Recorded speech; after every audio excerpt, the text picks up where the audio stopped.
আসসালামু আলাইকুম রহমতুল্লাহি ওয়া বারাকাতুহু। আশা করি সবাই ভালো আছেন। আমি মোহাম্মদ হেদায়েতুল্লাহ, মালয়েশিয়া প্রবাসী। আসলে আপনাদের মাঝে 2 দিন ধরে ভালো কোনো ভিডিও আপলোড দিতে পারি না, কাজে ব্যস্ততা থাকার কারণে। এখনও কাজেই আছি, তাই আধা ঘন্টা রেস্ট টাইম পাইছি, এই জন্য আপনাদের মাঝে আসা। তো অবশ্যই আপনারা জানেন যে বিষয়টা নিয়ে আলোচনা করব আজকে।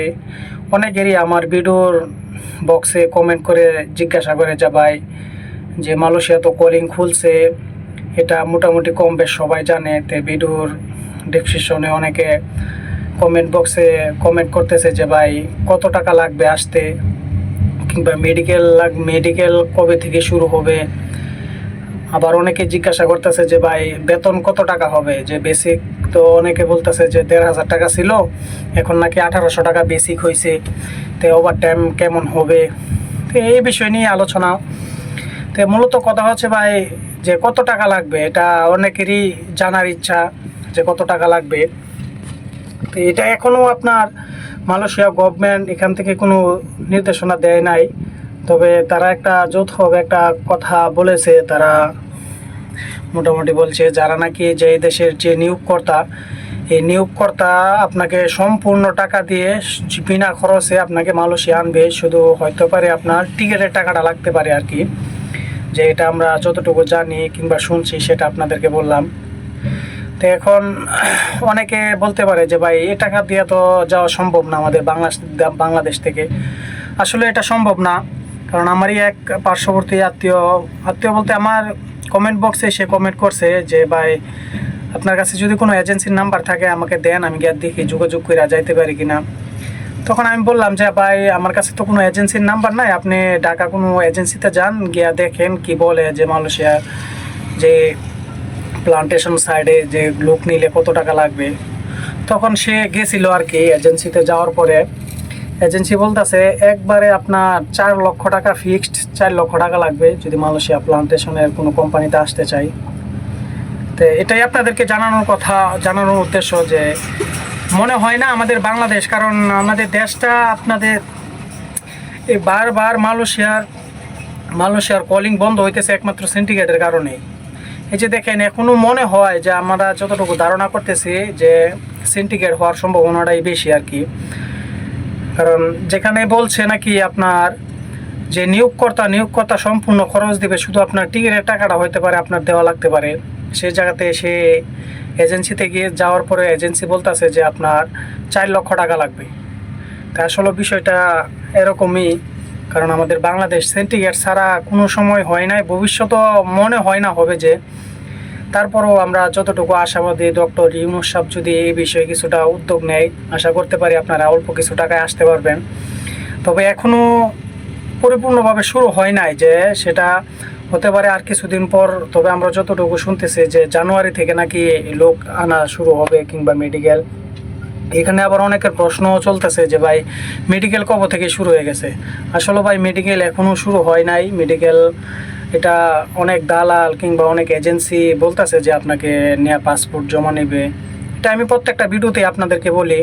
অবশ্যই আপনারা কোনো দালালের কাছে এখন পাসপোর্ট দিয়েন না। পাসপোর্ট দিলে অবশ্যই আপনারা ভোগান্তিতে পড়বেন, ভোগান্তি ছাড়া আর কিছুই না।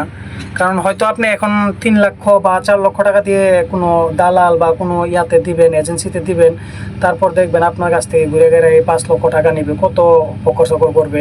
জানেনই তো দালালের ব্যাপার স্যাপার। আর দালালের মুখের যে ব্যবহার, যে দালালের সাথে আসার আগে চলে আইছে বা দালালের মাধ্যমে আসছে, সে বলতে পারবে। দালালের মুখে আপনার প্রচুর মধু। আপনাকে দালাল বলবে যে তুমি 4 লাখ টাকা গেলে সমস্যা কি, তোমার 1800 টাকা বেসিক, তোমার ওভার টাইম আছে ডেইলি 2 ঘন্টা, তারপর হলিডে আছে, সানডে আছে, তোমার মাসে 2-2.5 টাকা ইনকাম হবে। মালয়েশিয়া বর্তমানে প্রায় 30 টাকা রেট, তুমি প্রতি মাসে 70,000 টাকা ইনকাম করবা। তোমাকে দালাল এমন ফার্ম দিবে, যেটা আমাদেরকেও দিছিল আসার সময়, যে মাসে 60,000, 70,000, 80,000, 90,000 ইনকাম করতে পারবো। আসলে প্রবাসে আসলেই বুঝতে পারবেন যে দালালে যেগুলা বলছে, যেগুলা কতটুকু সত্য আর কতটুকু মিথ্যা। কারণ দালালের ফান্দে যে পড়ছে একমাত্র সেই বলতে পারবে দালাল কি জিনিস। এজন্য অবশ্যই দালাল ছাড়া হয়তো আপনারা আসতে পারবেন না, বা কোনো আত্মীয় স্বজন বা কোনো এজেন্সি ছাড়া অবশ্যই আসতে পারবেন না। তবে এতটুকু মাথায় রাখবেন, একটা জিনিস খুব ভাবনা চিন্তা করার চেষ্টা করবেন যে দালালকে দিবেন, দালালের মাধ্যমে হয়তো 2-3 জন লোক লয়া বা ভালো একটা দালাল, যাতে আপনার কোনো সমস্যা হয় আপনি আসার পরে তার কথা কাজের সাথে মিল নাই, এমন একটা দালালের কাছে আপনি নিয়ে পাসপোর্টটা দিলে হয়তো আপনি পরবর্তীতে তাকে একটা কোনো করতে পারবেন আর কি, বা আপনার পার্শ্ববর্তী হইলে আপনার লোক নিয়ে আপনি ধরতে পারবেন যে তুই যা বলছস তা হয় না কেন। তো মূলত কথা হলো, আপনারা এখন কোনো দালালের হাতে পাসপোর্ট দিয়ে না, এখনও কোনো মেডিকেল শুরু হয় নাই। মেডিকেল আরও পরে শুরু হওয়ার সম্ভাবনা, যতটুকু আমরা শুনতেছি যে জানুয়ারি থেকে নাকি আপনার শুরু হতে পারে আর কি 25-এ। তবে এটা আমি পুরোপুরি কনফার্ম না, অবশ্যই আপনারা নিউজগুলো একটু দেখার চেষ্টা করবেন, কারণ আমি আপনাদের মাঝে মিথ্যা কোনো আশ্বাস দিয়া বা মিথ্যা কোনো গুবজ ছড়ায়া আপনাদের মাঝে বিভ্রান্তি সৃষ্টি করব, সেটা আমি চাই না। অবশ্যই মেডিকেল আমি যতটুকু জানি শুরু হয় নাই, আর যদি আপনারা কোথাও থেকে কোনো শুনে থাকেন তাহলে অবশ্যই জানার চেষ্টা করবেন।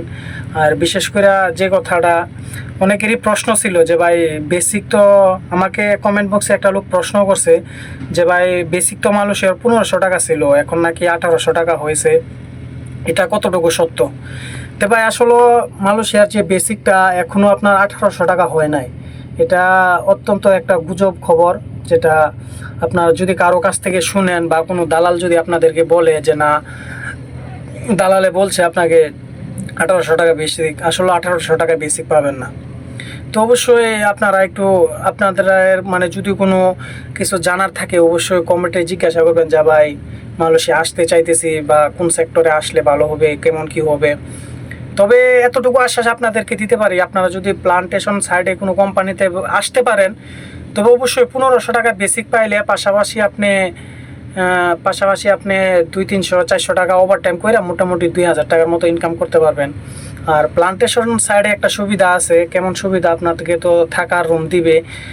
আপনি যদি কোনো প্লাম অয়েল বাগানে কাজ করেন, অবশ্যই আপনার যে খাদ্যর ব্যাপারটা আছে, আপনার মাছটা অবশ্যই কিনতে হবে না, কারণ যারা মালয়েশিয়াতে আছে তারা জানে যে লঙ্কানে, মালয়েশিয়া যে পাম অয়েল বাগানে লঙ্কানে প্রচুর পরিমাণে মাছ থাকে। তাছাড়া শাকসবজিও বিভিন্ন ধরনের অনেক কিছু আপনারা পাম অয়েল বাগানের বাসে কইরা খাইতে পারবেন। তো সেদিক দিয়ে আপনাদের খরচটা একটু কম লাগবে। আমরা যারা কনেকটেশনের সাইডে কাজ করি, আমরা হয়তো আমাদের খরচটা মাসে প্রায় 600-700 টাকা। আমি মূলত সিগারেট বিড়ি খাই না, তারপরও আমার 700 টাকা প্রতি মাসে চলে যায়। তো অবশ্যই এই দিক দিয়ে হয়তো আপনাদের একটু সেভ হবে। পাম অয়েল বাগানে থাকলে আপনাদের 300-400 টাকার ভিতরে আপনাদের খরচ সব কিছু হয়ে যাবে আর কি। তো অবশ্যই আপনারা এখনও কোনো মানে এই বিরোধ সব সময় আমি আপনাদেরকে বলি যে এখনও দালালের হাতে কোনো পাসপোর্ট আপনারা অবশ্যই দয়া করে দিবেন না। আর যদিও দেন, আপনাদের কোনো আত্মীয় স্বজন বা কোনো লোক নিয়ে দালালের কাছে দিবেন, কারণ দালালের মিষ্টি ভাষায় আপনাদের দালালের ফান্দে পড়িয়েন না। অবশ্যই এই জিনিসটা মাথায় রাখবেন। আশা করি ভালো থাকবেন, সুস্থ থাকবেন। আর আপনাদের যদি কোনো কিছু জানার ইচ্ছা থাকে অবশ্যই আমাকে কমেন্ট করে জানাতে পারেন। অবশ্যই আমি আপনাদের কমেন্টে রিপ্লাই দিব যে ভাই যে কোনো জিনিসে আপনারা মালয়েশিয়া খাতে আপনারা জিজ্ঞাসা করতে পারেন। আমার যতটুকু ধারণা, আমি যতটুকু মালয়েশিয়া আসার পরে বুঝতে পারছি বা আমি যতটুকু আমি জানি ততটুকু আপনাদেরকে জানানোর চেষ্টা করব। কারণ মিথ্যা কথা আমি কখনো বলতে চাই না, কারণ আমার একটা মিথ্যা কথার কারণে হইতে পারে অনেকের অনেক মানে দুর্গতির মাঝে পড়ে যেতে পারে, অনেক সমস্যার সম্মুখীন হতে পারে। এই জন্য মিথ্যা আশ্বাস আপনাদেরকে কখনো দিব না। আশা করি ভালো থাকবেন, সুস্থ থাকবেন। আসসালামু আলাইকুম ওয়া রাহমাতুল্লাহি ওয়া বারাকাতুহু।